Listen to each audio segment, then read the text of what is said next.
বন্ধুরা, শুভ সন্ধ্যা। আজকে একটা আমরা আজকে কোনো ব্লগ ভিডিও নিয়ে আসিনি। আজকে তোমাদের সাথে শেয়ার করব তোমাদের দাদাভাইয়ের কিডনি কিভাবে ফেল হলো, আর তোমাদের দাদাভাইয়ের কিভাবে কিডনিটা খারাপ হয়েছে সেই ব্যাপারে তোমাদের সাথে আমরা আজকে তোমাদেরকে তুলে ধরছি আমাদের এই গল্পটা। তো আমাদের জীবনটা খুবই ভালো কাটছিল, তোমাদের দাদাভাই, আমি আর আমাদের বাবাই সোনা। তো আমরা তিনজন মিলে খুবই সুন্দরভাবে জীবন কাটাচ্ছিলাম। তোমাদের দাদাভাই মোটামুটি ভালোই যা ইনকাম করতো, আমাদের তিনজনের কিন্তু খুব ভালোভাবে চলে যাচ্ছিল। আর আমাদের বাবাই সোনাকে আমরা বেশ ট্রিটমেন্ট করাচ্ছিলাম, তারপরে পড়াশোনা করাচ্ছিলাম, বেশ সুন্দর আমাদের জীবনটা চলছিল। তারপরে আমাদের বাবাইকে নিয়ে আমরা ভেলোরে যাই, কারণ আমার বাবাইয়ের নার্ভের প্রবলেম, তোমরা জানো যে আমার বাবাই স্পেশাল চাইল্ড। তো আমার বাবাইকে নিয়ে চিকিৎসা করাতে গিয়েছিলাম তোমাদের দাদাভাই, আমি আর আমাদের বাবাই। সেই লাস্ট আমাদের বাবাইকে নিয়ে আমাদের যাওয়া। তারপরে হঠাৎই তোমাদের দাদাভাই একদিনকে বাবাইকে ওখানে ট্রিটমেন্ট করাচ্ছি, তার মধ্যে তোমাদের দাদাভাই একদিন আমায় বললো, মিষ্টি, আমার না বাথরুমে না অনেক ফেনা বেরোচ্ছে। তো আমি এটা শুনে আমি অতটা কিছু বুঝিনি, আমরা ভেবেছি সুগার টুগার হয়েছে, হয়তো কোনো এরকম কিছু ব্যাপার হয়েছে, তার জন্য হয়তো এই জিনিসটা হয়েছে। কারণ আমার শ্বশুর শাশুড়ি দুজনেরই সুগার ছিল, আর ছিল হচ্ছে ওদের হাই প্রেশার। তো আমরা এইটুকুনি জানতাম যে বাথরুমে ফেনা বেরোচ্ছে, তার মানে হয়তো এরকমই হয়েছে। তারপরে যাই হোক, আমি ভাবলাম যে ওকে বললাম, চলো তাহলে বাবাইকে আমি এখানে ট্রিটমেন্টটা করিয়ে নিই বাড়িতে গিয়ে তোমাকে ডক্টর দেখাবো। তখন আমি ঠিক করলাম যে ওখানে যেহেতু বাবাইয়ের ট্রিটমেন্ট চলছিল, অনেকটা খরচার ব্যাপার। তো আমি বললাম যে ঠিক আছে, চলো বাড়িতে গিয়ে আমরা একটা ডক্টর তোমাকে দেখিয়ে নেব। তারপরে আমরা মোটামুটি ওখানে বাবাইকে 1 মাস ডক্টর দেখিয়ে বাড়ি ফিরলাম। বাড়ি ফিরে এবার কিছুদিন আমরা না একটু চুপ হয়ে গেছিলাম, কারণ আমরা সেই ব্যাপারটা নিয়ে এতটা ভাবিনি যে তখন তো আর মাথায় যন্ত্রণা হচ্ছে না, কিছুই হচ্ছে না, পেচ্ছাপে ফেনাটা অত গুরুত্ব দিইনি। বাড়ি চলে এসেছি, সবার সাথে দেখা টাকা হচ্ছে, ঠিক আছে ছেলে কেমন আছে, এইসব কথাবার্তা বলতে বলতে অনেকটা মানে দেরি হয়ে গেছিলো বলা কথা, মধ্যে কথা একদম দেরি হয়ে গেছিলো। তো তারপরে আমি ওকে বললাম যে কি গো, আবার পেচ্ছাপে ফেনাটা হচ্ছে, তো কি করব। তখন ও বললো দেখো তাহলে হরিপাল হসপিটাল, তখন বললো দেখো একবার টেস্টগুলো করিয়ে নাও। তার আগে তোমাদের দাদাভাই ভুলে যাচ্ছে, তার আগে তোমাদের দাদাভাইয়ের খুব মাথা যন্ত্রণা করছিল, প্রচণ্ড মাথা প্রচণ্ড যন্ত্রণা। মাথা যন্ত্রণা আর বমি হচ্ছিল, মানে তখন প্রেশার ছিল, যখন আমি হসপিটালে গেলাম আমার ভাই নিয়ে গেছিলো, মাথা যন্ত্রণার বমি হচ্ছিল। তো ও তো তখন বাবু ছোট, তখন বাবুকে রেখে যেতে পারবে না, রাত হয়ে গেছিলো।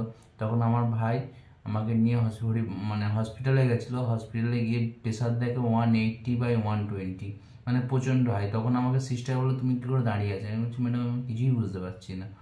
তার মধ্যে ও আবার ব্যাডমিন্টন খেলছিল তার সেদিন মধ্যে রাতের বেলায়। সেদিনকার রাতে বেলায় আমি ব্যাডমিন্টন খেলতে গেছিলাম, এখানে শীতকাল ছিল তখন। খেলে ঠেলে বাড়ি এসেছি, বাড়ি এসে খাওয়া দাওয়া করেছি, খাওয়া দাওয়া করে এরকম মাথা যন্ত্রণা শুরু হয়েছিল। তা ভাইকে ফোন করার সাথে সাথে ভাই চলে এসেছিলো, ভাই গাড়ি করে নিয়ে গেল। নিয়ে গিয়ে তারপরে ডক্টর দেখালো, ওখানে প্রাথমিক যেমন চিকিৎসা হয় চিকিৎসা হলো। আর ওরা হয়েছে গ্যাস থেকে হতে পারে বা কিছু হতে পারে, যা ট্রিটমেন্ট করলো, করে ওষুধ দিল, বাড়ি চলে এলাম। তো ওরা কিছু টেস্ট লিখে দিয়েছিল, ওই টেস্টগুলো করানোর ছিল। পরের দিন সকালবেলা আবার ভাইকে নিয়ে গেলাম, ভাই চো একবার আমাকে টেস্ট করানোর আছে, কিছু টেস্টগুলো করে দিবি। তো আমার ওই ভাইটা না খুব হেল্পফুল, আমার কিছু হলেই ও পাশে থাকে। তো এবার গেল, গিয়ে আমি টেস্ট করলাম, ব্লাড দিলাম, ব্লাড দেওয়ার পর চলে এলাম, বাড়ি চলে এসেছি। ব্লাড রিপোর্ট তো সঙ্গে সঙ্গে দেবে না, তার একদিন পরে দেবে। তো বাড়ি এসে বাড়িতে রীতিমতো কাজ বাজ কেমন করি, তোমার দিদি ভাই ছিল, খেলাম দিলাম, চুপচাপ ঘরে থাকলাম। টেনশন হচ্ছিল যে কি হলো এমন, তোমার দিদি ভাইও টেনশন কেন এত করছিল, টেস্ট কেন ডক্টরবাবু এত লিখে দিল। ডক্টরবাবু টেস্ট লিখে দিল, টেনশন হচ্ছিল। যে টেনশন তখন করে আর কিছু লাভ নেই, যা খাওয়া দাওয়া করলাম, খাওয়া দাওয়া করে রীতিমতো রাতে সবাই মিলে শুয়ে পড়লাম, সকালবেলা রিপোর্ট আনতে যাবো। তো রিপোর্ট আনতে যাওয়ার সময় সত্যিই খুব টেনশন হচ্ছিল, মানে এতটাই যে ভয় পাচ্ছিলাম কি হলো, হঠাৎ কি হলো, মাথা যন্ত্রণা, এত হাই প্রেশার। তো যখন রিপোর্ট আনতে গেলাম, আমাকে রিপোর্টের যে টেকনিশিয়ান, ল্যাব টেকনিশিয়ান বা যারা স্টাফেরা থাকে, তারা বললো বাড়ির কেউ এসছে। আমি বললাম না, বাড়ির কেউ আসেনি স্যার, আমি একাই এসছি। বলছে বাড়িতে কে কে আছে, আমি বললাম আমার ওয়াইফ আছে আর ছেলে আছে। বললো ও আচ্ছা, বাবা মা নেই, আমি বললাম না বাবা মা নেই স্যার, অনেকদিন আগেই মারা গেছে। তখন তো রিপোর্ট দিল, রিপোর্টে এগুলো লিপিড প্রোফাইল করতে দিয়েছিল, অ্যাকচুয়ালি লিপিড প্রোফাইল। লিপিড প্রোফাইলে ক্রিয়েটিনিন হাই এসেছিল, মানে ক্রিয়েটিনিন হাই মানে 5.36, একবারে 5.36। তো তখন অতটা বুঝি না ক্রিয়েটিনিন হাই মানে কি, অতটা বুঝি না। তখন ল্যাব টেকনিশিয়ানকে আমি জিজ্ঞেস করলাম, স্যার এটা কি? ক্রিয়েটিনটা বলছে তোমার কিডনির একটু প্রবলেম আছে, তুমি একটা ভালো নেফ্রোলজি ডাক্তার দেখো, ভালো নেফ্রোলজি ডাক্তার দেখো, ঠিক হয়ে যাবে। তাই আমি বললাম ঠিক আছে স্যার, আমি নেফ্রোলজি ডাক্তার দেখিয়ে নেবো, আর তো কোনো প্রবলেম নেই। বা সেই করতে করতে আজ নয় কাল, কাল নয় পরশু, এই এক মাস কেটে গেল, মাস কেটে গেল। তারপরে তোমাদের দাদাভাইকে নিয়ে আমি একদিন পিজি গেলাম, পিজি হসপিটালে গিয়েছি। এবার ফার্স্ট আমরা পিজি হসপিটালে গিয়েছিলাম। আমরা বলতে গেলে কোনো দিন যাইনি, কোনো দিনও না, ফার্স্ট টাইমে আমরা গিয়েছিলাম পিজি হসপিটালে। তো তোমাদের দাদাভাইয়ের ফার্স্টে ওরা বললো যে এখান থেকে প্রেসক্রিপশান করে নিতে। তো প্রচুর ভিড়, মোটামুটি কত যে লোক তো আমাদের ঠিক নেই, তত আমরা দাঁড়িয়ে আছি। তো যাই হোক, ওখান থেকে প্রেসক্রিপশান করালাম, করিয়ে ওনারা বললো যে কিছু টেস্ট করাতে হবে। টেস্ট করানোর জন্য আমরা একটা জায়গায় দাঁড়ালাম, দাঁড়িয়ে ওখানে লাইন দিয়েছি, অনেক লাইন, অনেক। তো লাইন পার করে তোমাদের দাদাভাই যখন পৌঁছালো, বললো যে হবে না এইভাবে, একটা স্লিপ নিয়ে আসতে হবে ছোট। সেই স্লিপ না নিয়ে গেলে ওখান থেকে ওরা টেস্ট করবে না। স্লিপের জন্য আমরা কোথায় যাব? অত বড় হসপিটাল, কিচ্ছু চিনি না, কিচ্ছু জানি না। তো এখানে ঘুরছি, ওখানে ঘুরছি, কেউ বলছে না। তারপর অনুসন্ধান অফিসে গেলাম, ওনারা বললো ওইখানে যাও। তো আমরা ওইখানে বলতে 12 নম্বর না কত নম্বরে বললো ওনারা। তো যাই হোক, আমরা সেখানে একদমই চিনতে পারছিলাম না, ঘুরে ঘুরে কোথাও চিনতে পারছিলাম না। তারপর তোমাদের দাদাভাই হঠাৎ করে ভীষণ রেগে গেল, ভীষণ, মানে তোমাদের বলে বোঝাতে পারবো না, এত রেগে গেল। অ্যাকচুয়ালি কি সারাদিন ঘুরছি, সারাদিন না খেয়ে দিয়ে ধরো ঘুরছি, তারপরে আবার ওরা মাইন্ড ঠিক থাকে না, তারপর ওর অত হাই প্রেশার, একটাই কারণ, এই কারণে অত রেগে যাচ্ছিল। আর ওর শরীরটাও ভেতর ভেতর খারাপ হয়ে গেছিলো, একদম ভালো লাগছিল না। বললো আমি ডক্টর দেখাবো না, তুমি বাড়ি নিয়ে চলে চলো আমাকে। দিয়ে কিছুতেই শুনবে না তোমাদের দাদাভাই, শুনলো তো নাই, আমার উপর রাগারাগি করলো ভীষণভাবে।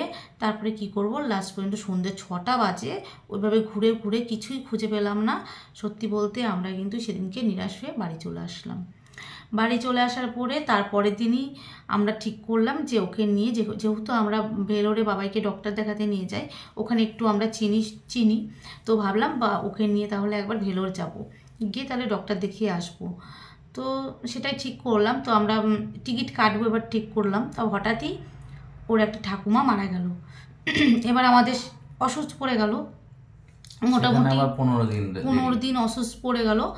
তো সেই কটা দিনের জন্য আমরা অপেক্ষা করলাম যে এই কটা দিন যেহেতু এখন বাইরে যাওয়া যাবে না, তো তারপরে আমরা ভেলোরে যাওয়ার জন্য টিকিট করলাম। আর টিকিট করার পরে আমরা পরের দিনই চলে গিয়েছিলাম, তাই তো? না, মধ্যিখানে একদিন ওয়েটিং লিস্ট ছিল, পাইনি টিকিট, কনফার্ম হয়নি টিকিট। তারপরে আমরা শরীর খারাপ, আর বাবু ওরকম, তাই জন্য টিকিট কনফার্ম হয়নি। তার 2-1 দিন পরে টিকিট কনফার্ম হয়েছিল, চলে গেছিলাম। তারপরে আমরা পিজি হসপিটালে যাই। হঠাৎই একদিন, মানে তখনই ওকে সেদিনই ওকে ডক্টর দেখানো হয়েছিল, পৌঁছেই ওকে ডক্টর দেখানোর পরে ডক্টরবাবু কিছু অনেক টেস্ট আছে, সেই টেস্টগুলো করালো, করিয়ে আমরা বাড়ি চলে এসেছি। এবার আমি রাতের বেলায় ওকে খুঁজে পাচ্ছি না, সন্ধ্যে থেকে আমি কিছুতেই ওকে খুঁজে পাচ্ছি না যে ও কোথায় গেল। চারিদিকে খুঁজছি, সন্ধ্যে 6টা থেকে তোমাদের দাদাভাই একদম 10টা অবধি আসে না। তারপরে কি হয়েছিল তুমি বলো? 10টা থেকে অ্যাকচুয়ালি আমাকে সিএমসি হসপিটাল থেকে ফোন করেছিল যে আপনি কি সম্রাট ঘোষ বলছেন? আমি বলছি হ্যাঁ স্যার। বলছে আপনি ইমিডিয়েটলি ইমার্জেন্সিতে আসুন, আপনার কিছু টেস্ট, কিছু রিপোর্ট খারাপ বেরিয়েছে, সেগুলোর মেডিসিন দেওয়া হবে। আমি যথারীতি গেছি, ওখানে তো ফোন নিয়ে এলাও নেই, এমার্জেন্সির ভেতর ফোন রেখে দিয়েছে বাইরে। ওই জন্য আমাকে আবার ফোন করতে পারিনি, তোমাদের দিদিভাই টেনশন করছে, আর ওখানে আমার ফোন কেউ ধরবে না, ফোন রিং হয়ে যাচ্ছে, কেউ ধরছে না বা কেউ কিছু বলেনি। আর আমিও অ্যাকচুয়ালি না বলে চলে এসেছি। তখন রাত্রি 10টা বেজে গেছে, কিছু মেডিসিন দিল আমাকে, দেখলাম প্রচণ্ড প্রচণ্ড পেনফুল, ইঞ্জেকশনগুলো স্যালাইনের মাধ্যমে চালাচ্ছিল। আমি শুধু একটা কথাই ভাবছিলাম, কেন বলে এলাম না তোমাদের দিদিভাইকে, কেন বলে এলাম না, নিয়ে এলে ভালো হতো। তখন আমি ভেবেছিলাম বাবু একা আছে, ওর কাছে কে থাকবে, যদি অ্যাডমিশন করে নেয়। ও আমাকে বললো ঘন্টা 3-এর মধ্যে ছেড়ে দেবো, তাই জন্য আমি চলে এসেছিলাম। দিয়ে যাই হোক, তারপরে তোমাদের দাদাভাই ফিরলো। আমি তো ওকে দেখে অবাক, আমি বলছি, আমি তো রাস্তা দিয়ে ঘুরছিলাম তখন, হঠাৎ মানে ওই দিক দিয়ে রাস্তা দিয়ে ঘুরছি যে ও আসছে না কেন, কি হলো, দিয়ে দেখছি ও আসছে। আমি তো ওকে বলছি কোথায় গিয়েছিলে, 10টা বেজে গেছে, আর ভেলোর মানে 10টা মানে পুরো অন্ধকার, ওখানে কিন্তু 10টা মানে একদম আর কিচ্ছু থাকে না, কোনো বাজার টাজার কিচ্ছু খোলা থাকে না। তারপরে ও বলছে এরকম এরকম ব্যাপার মিষ্টি, এইরকম অবস্থা, হঠাৎ করে আমার ওখান থেকে ফোন আসলো যে আমার পটাশিয়াম লেভেল প্রচুর প্রচুর হাই, যে কোনো মানে যে কোনো সময়ে আমার অসুবিধা হবে, সেই জন্য ওখান থেকে ডেকে নিয়েছে। তো ওখান থেকে কিছু পাউডার দিয়েছিল, তো পাউডারের নামটা আমি বলছি না, ওই পাউডারটা মোটামুটি 5 দিন মতো খেতে হবে। ইনজেকশন করেছিল, ইনজেকশন মানে স্যালাইনের মাধ্যমে কিছু দিয়েছিল, ওগুলো তো আর বাড়িতে দেয়নি, ওগুলো এমার্জেন্সি। তো 5 দিন মতো ওই পাউডারটা বলেছিল তুমি জলে অথবা দুধে খাবে। তো ওইভাবে ওকে 5 দিন ওষুধপত্র দিয়ে চালানো হলো। তারপরে হঠাৎ ডক্টরবাবু বললেন যে আমরা দেখব কিডনিটা কি অবস্থাতে আছে, যদি মোটামুটি অবস্থায় থাকে তাহলে আমরা ওষুধ দেব, সেটাতে অনেকটা খরচা হবে, কিন্তু আস্তে আস্তে সুস্থ হয়ে যাবে, তবে আমরা তার আগে একটা বায়োপসি টেস্ট করব। আমরা বললাম ঠিক আছে তাহলে করুন, করতে তো হবেই। তারপরে আমাদের কাছে সত্যি বলতে টাকা পয়সা একদমই ছিল না, তারপরে লাস্ট 20,000 টাকা ওখানে লাগবে, 20,000 থেকে 25,000 টাকা মতো লাগবে। ভাই পাঠিয়েছিল ওখানে, যে ভাইটার কথা তোমাদের বললাম আগে, প্রচণ্ড হেল্পফুল। ওই ভাই বললো যে দাদা ফিরে আসিস না, ওখানে যা টেস্ট লাগে কর, আমি পয়সা পাঠিয়ে। আর আমাদের মামা ছিল, ওর মামা, তো মামাও পাঠিয়েছিল, তো ওদের কাছ থেকে নিয়ে আমরা কিন্তু ওই বায়োপসি টেস্টটা করিয়েছিলাম। তো টেস্ট করানোর পরে ও তোর ভীষণই জল তৃষ্ণা পাচ্ছিল, টেস্ট করানোর আগেই ভীষণ জল তৃষ্ণা পাচ্ছে, ও আমাকে বলছে যে একটু জল দাও না মিষ্টি, একটু জল দাও না। আমি ওকে জল দিচ্ছিলাম না বলে ওই হসপিটালে ও আমার উপর খুব রেগে গেছিলো, খুব, কি বলবো তোমাদের, এত রেগে যাচ্ছিল সেই সময়টা যে কিছু বলার নেই। আমি তখন মানে শুধু ভগবানকে ডাকছি, ভগবান তুমি আমাকে ধৈর্য দাও এগুলো সহ্য করার মতো। তো যাই হোক ওর মতো করছিল, আমি ওকে একদমই জল খেতে দিইনি। তারপরে বায়োপসি টেস্ট হলো, তারপরে কিছুদিন পর রিপোর্ট বেরোলো, রিপোর্ট বেরোনোর পর ডক্টর আবার আমাদের ডাকলো, ডেকে বললো যে কি হয়েছিল তোমার কিডনিটা, বললো যে শুকিয়ে গেছে, কিছু করার নেই, একটাই উপায়, দুটো উপায়, একটা হচ্ছে কিডনি চেঞ্জ করতে হবে আর একটা হচ্ছে ডায়ালিসিস করতে হবে। আর ওকে মোটামুটি 3,000 টাকা দামের ইঞ্জেকশান ওখান থেকে দিয়ে দিল, যে এই ইঞ্জেকশান মাসে দিতে হবে। তো আমরা প্রথম ওই ইঞ্জেকশন কিনে দিতাম, হিমোগ্লোবিন ইঞ্জেকশন, মানে হিমোগ্লোবিন কমে গেছিল। হ্যাঁ ওটা অনেকটা। অ্যাকচুয়ালি আমার সিমটমটা ধরা পড়ে আমার আরও চোখে লাগে, আমার ওয়েট ছিল 74, সেখান থেকে হয়ে গেল 60, মানে অনেক ওয়েট লস হয়ে গেছিলো, রোগা হয়ে গেছিলাম, প্রচণ্ড রোগা হয়ে গেছিলাম। তখন আমি ভাবছিলাম রোগা হচ্ছি, ভালো লাগছে, হ্যাঁ আমরা কিছু না। ও বলছো দেখো তোমার রোগা হচ্ছে, ভালো লাগছে না, এটা টেস্ট করা, সেই সূত্রপাতে আরও টেস্টগুলো করানো হয়েছিল। দিয়ে তারপরে তোমাদের যেটা বলছিলাম, তো ওই 3,000 টাকা করে ইঞ্জেকশান তোমাদের দাদাভাইকে দিতে হলো। তো আমরা দেখো প্রথমে 2-3টে কিনে দিয়েছিলাম, তারপরে আমরা ওখান থেকে ডক্টরবাবু বললো এই দুটো ছাড়া আর কোনো উপায় নেই।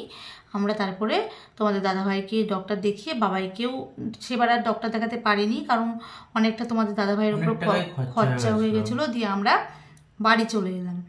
বাড়ি আসার পরে প্রত্যেক মাসে মানে 2বার মতো আমরা ইঞ্জেকশন কিনে দিয়েছিলাম, আর ওষুধের তো অনেক খরচা, অনেক, মোটামুটি এই করে করে আমরা 1 বছর কিন্তু ভেলোরের ট্রিটমেন্টে তোমাদের দাদাভাইকে করিয়েছি, কষ্ট করে হলেও করিয়েছি।